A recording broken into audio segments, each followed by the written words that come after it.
vakomana atakuona kuti nyika dzemuafrica especially dzemusouthern africa people they are now done nemaruling parties vachiti aiwa we are done navo noda kuti hapana change inoitika. These guys they are just corrupt, they just come here to cling on to power. Kunamibia vajamuka SWAPO panguva inoi vanhu vakuijamuka mamembers eswapo ari kuuya achisubmita back membership cards vachiti aiwa takuda zvinyowani sanapena mashoko aiwa evidence inobuda chiexpose nako kunekozwa tombosubscribe like watona the bell icon tipinda paendo pavo kunoposta this video ramuri kuona kawana tikuona kuti people they are submitting my membership cards at the SWAPO vachiganda patable onyera vachiti in Namibia yesterday the ruling party SWAPO supporters are retaining membership cards.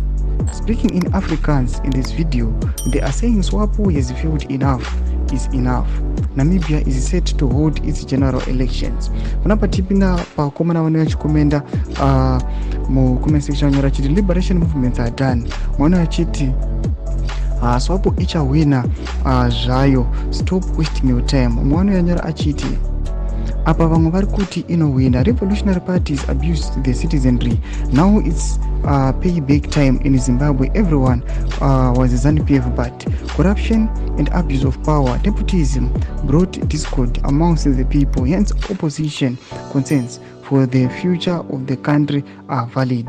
Thomas warugataura pana vachiti aiwa takumbodawo vakomana vanoopposa kuti vanotomapo etry timboona kuti vanoita sezviri kuitwa nevakomana vanozviti marevolutionary parties. Tichiona kuNamibia people they are now surrendering SWAPO vachiti aiwa takuda kutonojoina mamwe maparties tivavhotere. Panapa tichiona kuti Namibia iri ahead of my elections. Tudze mafungiro enyu moti kudii pamusoro pechiitiko ichi. Pinda comment section medu, so subscribe or like, so turn on the bell icon.